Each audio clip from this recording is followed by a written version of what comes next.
नमस्कार दोस्तों, स्वागत है आप सभी का top 10 daily current affair series में। आज 14 जनवरी है और आज भी हम रोज की तरह ही 10 सबसे महत्वपूर्ण प्रश्नों पर चर्चा करेंगे। इस वीडियो से संबंधित पीडीएफ फाइल के लिए आप हमें टेलीग्राम पर फॉलो कर सकते हैं। टेलीग्राम पर इस वीडियो से संबंधित पीडीएफ फाइल आपको उपलब्ध हो जाएगी। इस वीडियो को अंत तक देखें, पूरा देखें और ज़्यादा से ज़्यादा अपने दोस्तों में शेयर भी करें। और जिन लोगों ने अभी तक हमारे यूट्यूब चैनल को सब्सक्राइब नहीं किया है, सब्सक्राइब करें और बेल आइकन को प्रेस जरूर करें। तो इसी के साथ चलते हैं लक्ष्य के साथ अपने लक्ष्य की ओर और कल के वीडियो के अंदर पूछे गए प्रश्न पर। तो कल के वीडियो के अंदर पूछा गया प्रश्न कुछ इस प्रकार था कि भारत का पहला पूर्ण स्वदेशी विकसित न्यूमोकोकल वैक्सीन किसने लॉन्च किया। ऑप्शन था Bharat biotech, serum institute of India, विश्व स्वास्थ्य संगठन, इनमें से कोई है। तो इसका आंसर होगा serum institute of India. Bharat का पूर्ण स्वदेशी विकसित न्यूमोकोकल वैक्सीन को लॉन्च किया किस कंपनी ने?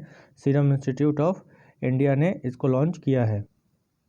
तो पहले पीवीसी वैक्सीन का जो नाम सीरम इंस्टीट्यूट ऑफ इंडिया ने लॉन्च किया उसका नाम है न्यूमोसिल, और न्यूमोसिल भारत का पहले स्वदेशी रूप से विकसित न्यूमोकोकस वैक्सीन है जो सीरम इंस्टीट्यूट ऑफ इंडिया द्वारा लॉन्च किया गया। इसी के साथ देखा जाए तो इस लॉन्च के साथ सीरम इंस्टीट्यूट ऑफ इंडिया दुनिया का तीसरा आपूर्तिकर्ता बन गया है। और इसके साथ ही जो न्यूमोकोकस कॉन्जुगेट वैक्सीन और वैश्विक पीबीसी यानी कि न्यूमोकोकस कॉन्जुगेट वैक्सीन बाजार तक बनाने वाला या पहुंचने वाला किसी विकासशील देश का ये पहला वैक्सीन निर्माता संस्था बन गया है। इसी के साथ देखा जाए तो न्यूमोकोकल रोग जो होता है वो बैक्टीरिया स्ट्रेप्टोकोकस निमोनिया के कारण होता है। तो न्यूमोकोकल रोग किसके कारण होता है, किस बैक्टीरिया के कारण? स्ट्रेप्टोकोकस निमोनिया के कारण होता है। इसी प्रकार देखा जाए तो सीरम इंस्टीट्यूट ऑफ इंडिया विश्व का सबसे बड़ा वैक्सीन निर्माता है और इसका मुख्यालय पुणे महाराष्ट्र में है। और वर्तमान में इसके सीईओ कौन है? आधार पूनावाला इसके सीईओ। तो इसी के साथ चलते हैं आज की वीडियो के अपने पहले प्रश्न पर। आज के वीडियो का हमारा पहला प्रश्न है कि चेरी ब्लॉसम माओ फेस्टिवल का आयोजन किस राज्य में किया गया। ऑप्शन है नागालैंड, कर्नाटक, मणिपुर, महाराष्ट्र। तो इसका आंसर होगा मणिपुर राज्य में चेरी ब्लॉसम माओ फेस्टिवल का आयोजन अभी शुरू हुआ है। और ये चेरी ब्लॉसम माओ फेस्टिवल का आयोजन कहाँ शुरू हुआ? मणिपुर में। और ये मणिपुर पर्यटन विभाग ने इसका शुरू किया है। उसके साथ ही भारतीय संस्कृति संबंध परिषद द्वारा ये किस जिले में शुरू हुआ? मणिपुर के सेनापति जिले में। यह त्यौहार इस क्षेत्र में गुलाबी मौसम की शुरुआत को चिन्हित करने के लिए मनाया जाता है। और इस त्यौहार की शुरुआत जो की गई वो मणिपुर सरकार द्वारा 2017 में की गई थी। मणिपुर में सेनापति जिले में माओ क्षेत्र में, जो एक माओ क्षेत्र है सेनापति जिले में, वहाँ चेरी ब्लॉसम पौधों की प्रजाति के लिए ये माओ क्षेत्र प्रसिद्ध है बहुत ज़्यादा। और चेरी ब्लॉसम पौधे जो हैं वो जीनस स्प्रूनस के कई पेड़ों का एक फूल होता है। जो चेरी ब्लॉसम होता है वो जीनस स्प्रूनस पेड़ों का फूल होता है। इसी के साथ देखा जाए तो मणिपुर पूर्वोत्तर भारत का एक राज्य है और इसके उत्तर में नागालैंड, दक्षिण में मिजोरम और पश्चिम में असम और पूर्व में म्यांमार के साथ इसकी अंतर्राष्ट्रीय सीमा लगती है। वहीं मणिपुर राज्य के राज्यपाल कौन है? नज़मा हेपतुल्ला हैं और मुख्यमंत्री एन बीरेन सिंह हैं। वहीं देखा जाए तो मणिपुर राज्य पशु जो है वो संगाई हिरण है जो केइबुल लामजाओ राष्ट्रीय उद्यान में पाया जाता है, जो विश्व का एकमात्र तैरता हुआ राष्ट्रीय उद्यान है। और ये किस झील में स्थित है? लोकटक झील में स्थित है। तो इसी के साथ चलते हैं वीडियो के अपने अगले प्रश्न पर। अगला प्रश्न है कि पहली बार आइस क्लाइंबिंग फेस्टिवल का आयोजन कहाँ किया गया? आइस क्लाइंबिंग फेस्टिवल का आयोजन कहाँ किया गया पहली बार? कारगिल, लेह, शिमला, धर्मशाला। तो इसका आंसर होगा लेह। लद्दाख केंद्र शासित प्रदेश के जिले लेह में इसका आयोजन किया गया। और कहाँ किया गया? नुब्रा घाटी में। नुब्रा घाटी लेह में पहली बार आइस क्लाइंबिंग फेस्टिवल का समापन अभी हाल ही में हुआ है। ये 7 दिवसीय महोत्सव का आयोजन कहाँ किया गया? नुब्रा एडवेंचर क्लब द्वारा इसका आयोजन किया गया। और कहाँ किया गया? नुब्रा घाटी में, लेह में किया गया। लेह क्षेत्रफल के लिहाज से जो कच्छ जिला है उसके बाद लेह जो जिला है वो भारत का दूसरा सबसे बड़ा जिला है। तो कच्छ जिला जो सबसे बड़ा जिला है भारत में वो गुजरात में है, और लेह जिला जो दूसरा सबसे बड़ा जिला है वह लद्दाख केंद्र शासित प्रदेश में स्थित है। इसी प्रकार इसके देखा जाए तो कारगिल जिला इसके पश्चिम में स्थित है और लाहौल स्पीति जो कि इसके दक्षिण में स्थित है। राष्ट्रीय राजमार्ग 1 लेह को श्रीनगर से जोड़ता है। श्रीनगर से जोड़ने वाला राष्ट्रीय राजमार्ग कौन सा है? एक है जो लेह को जोड़ता है श्रीनगर से। इसी के साथ चलते हैं वीडियो के अगले प्रश्न पर। अगला प्रश्न कुछ इस प्रकार है कि प्रधानमंत्री फसल बीमा योजना को कब लॉन्च किया गया था?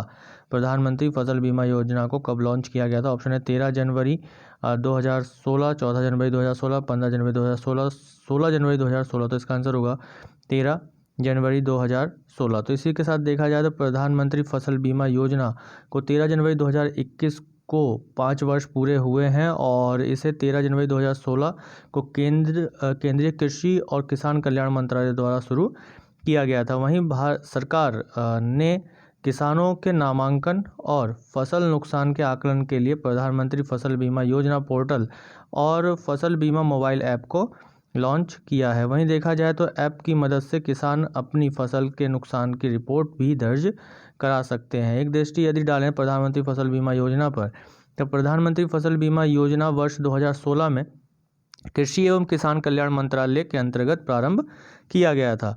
इसका उद्देश्य था कि जो फसल के नष्ट होने की दशा में किसानों को व्यापक बीमा कवर प्रदान करना और इसके साथ साथ किसानों की आय को स्थिर बनाए रखने में मदद करना। इस तरह के इसके तहत जो है सभी तरह के खाद्यान्न, तिलहन, वाणिज्यिक और बागवानी फसलों को शामिल किया गया, यानी इस बीमा कवर में इन सभी को शामिल किया गया है। इसी के साथ देखा जाए तो इसके तहत किसानों द्वारा जो भुगतान किया जाने वाला प्रीमियम राशि है वो खरीफ फसलों पर 2% तय की गई, रबी फसलों पर 1.5% निर्धारित की गई और इसके अलावा वार्षिक वाणिज्यिक और बागवानी फसलों पर प्रीमियम राशि 5% निर्धारित की गई। यह योजना उन किसानों के लिए अनिवार्य है जिन्होंने अधिसूचित फसलों के लिए, यानी जो ये खाद्यान्न, तिलहन और वाणिज्यिक बागवानी फसलें हैं, इनके लिए ऋण या किसान क्रेडिट कार्ड से ऋण लिया है तो उनको ये लेना ही होगा। इसके अलावा जो दूसरे किसान हैं उनके ऊपर ये ऐच्छिक है, अनिवार्य नहीं है। इसी प्रकार देखा जाए तो इस योजना का जो एक क्रियान्वयन है वो कुछ सूचीबद्ध सामान्य बीमा कंपनियों द्वारा किया जाता है और इस क्रियान्वयन एजेंसी का चयन जो है राज्य सरकार द्वारा नीलामी के माध्यम से किया जाता है, यानी कि कौन सी बीमा कंपनियां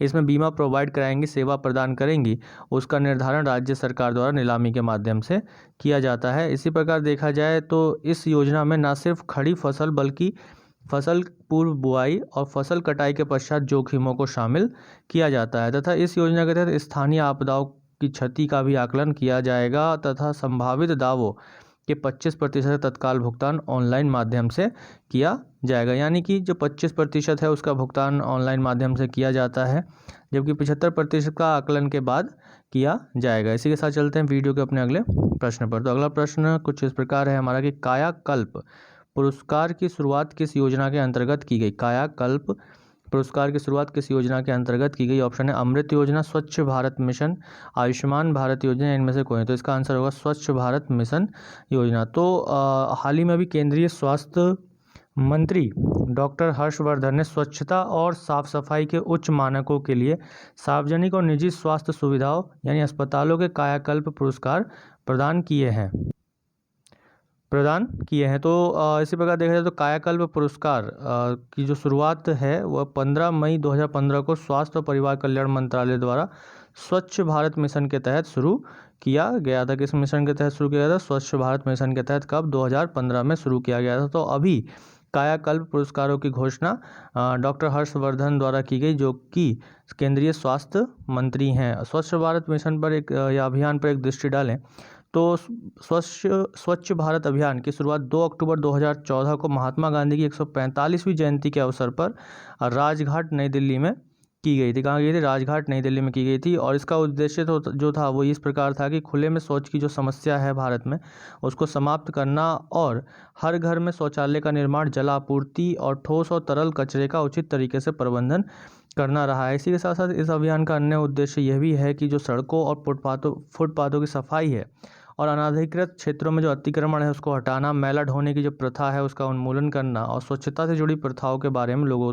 तक सकारात्मक प्रभाव से परिवर्तन करना है। इसी के साथ देखा जाए तो इस अभियान को दो उप अभियानों में बांटा गया। स्वच्छ भारत अभियान ग्रामीण और स्वच्छ भारत अभियान शहरी को सम्मिलित किया गया, जहां ग्रामीण इलाकों के लिए पेयजल और स्वच्छता मंत्रालय और ग्रामीण विकास मंत्रालय जुड़े हुए हैं। वहीं शहरी विकास के लिए या शहरी अभियान के लिए शहरी विकास मंत्रालय जिम्मेदार होता है। इसी के साथ चलते हैं वीडियो के अपने अगले प्रश्न पर। अगला प्रश्न है कि भारत की पहली स्वदेशी मशीन पिस्टल ASIM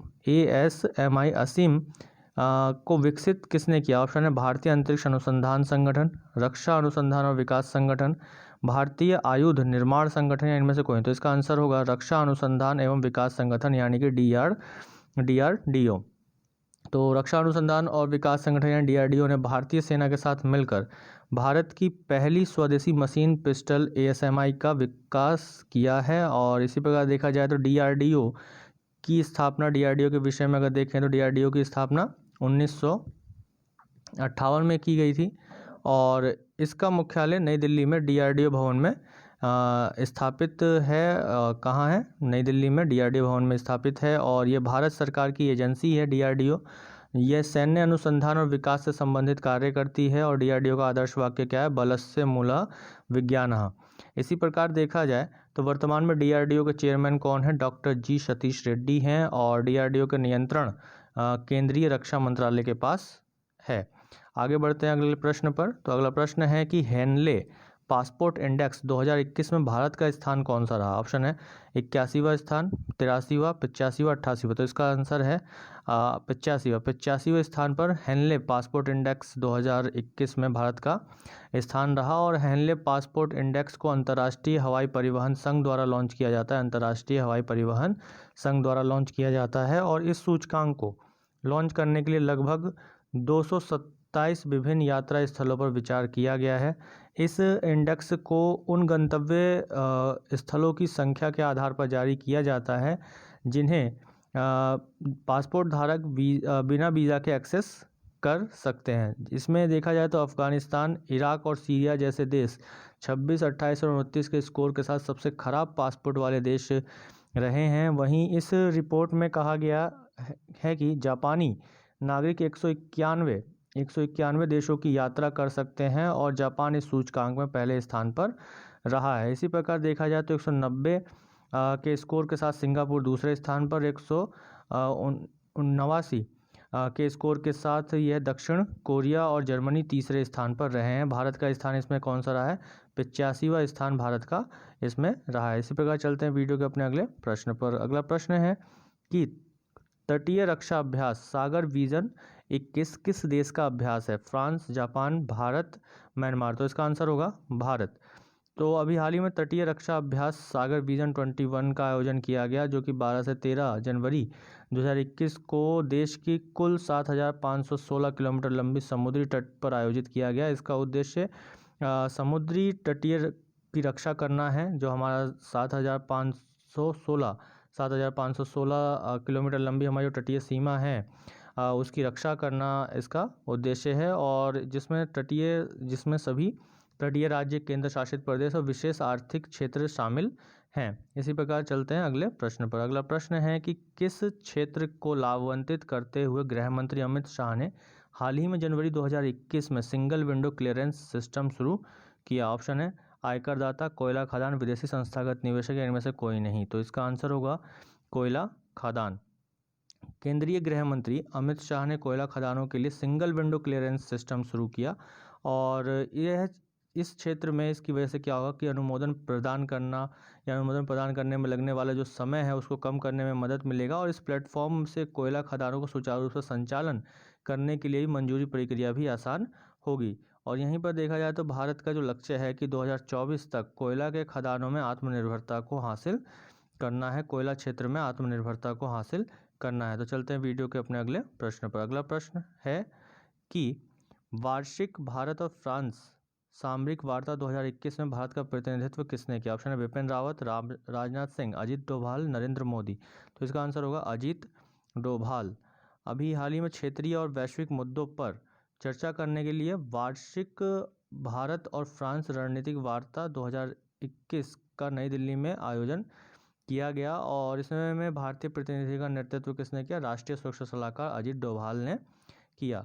वहीं चलते हैं वीडियो के अगले प्रश्न पर कि अगला प्रश्न है हाल ही में किस संगठन ने भारत का विवादित मानचित्र जारी किया है? ऑप्शन WHO, WTO, IMF या इनमें से कोई नहीं। तो इसका आंसर होगा WHO। वर्ल्ड हेल्थ ऑर्गेनाइजेशन ने अभी हाल ही में भारत का विवादित मानचित्र जारी किया है और जिसमें भारत के नक्शे में जम्मू कश्मीर और लद्दाख के शेष मुख्य भूमि से अलग रंग से दिखाया गया है। यहाँ ये माना जा रहा है कि WHO पर इन्फ्लुएंस चीन का ज़्यादा है और चीन के इन्फ्लुएंस में आने के कारण WHO ने ऐसा मानचित्र जारी किया है। वहीं विश्व स्वास्थ्य संगठन की बात करें तो स्वास्थ्य क्षेत्र के लिए यह संयुक्त राष्ट्र की विशेष एजेंसी है और इसकी स्थापना 1948 में की गई थी। जिनेवा स्विट्जरलैंड में इसका मुख्यालय है और वर्तमान में 194 देश WHO के सदस्य हैं, जिसमें 150 देशों में इसके कार्यालय होने के साथ साथ 6 क्षेत्रीय कार्यालय भी वहीं स्थित हैं। तो इसी प्रकार देखा जाए तो ये अंतर सरकारी संगठन है जो सामान्यतः अपने सदस्य राष्ट्रों के स्वास्थ्य मंत्रालयों के साथ